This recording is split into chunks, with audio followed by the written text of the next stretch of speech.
So when she came back, she's a rising junior. It's a summer right before she becomes a junior. And I'm like, okay, well, you got to start thinking about your time tests and you want to go to college.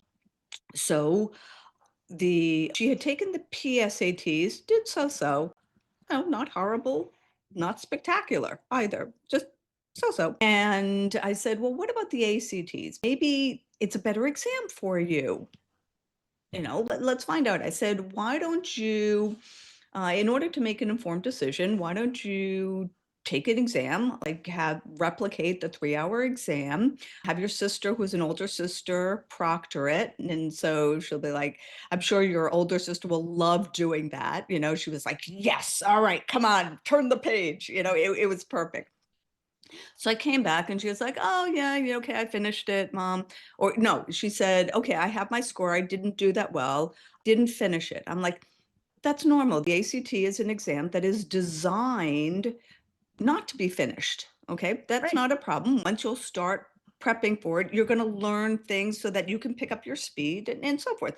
But the decision you need to do is which entrance exam do you want to take before you apply to school? And we started talking about it. She was like, no, mom, I really didn't finish it. I'm like, well, what percentage? And I'm thinking, 3%, 5%. I had done a little bit of research, so I knew that she wasn't going to finish because most kids don't. 25 to 30%. Excuse me? Oh, yeah, I never finish any of my exams. Excuse me? Like, what? Yeah, and then I don't remember if she then threw in, well, I think I'm dyslexic or something like that. And I'm like, yeah, sure, kid. But what I did was, and thank heavens for the internet, I started researching, and dyslexia was not even in my mind. And then the neuropsych then said, you have a minute. And she came in, she said, based on what I am seeing, I believe she is dyslexic. And I'm like, what? Like, huh? Never popped. No, never popped in. And I think the neuropsych spent more time with me than with Alex.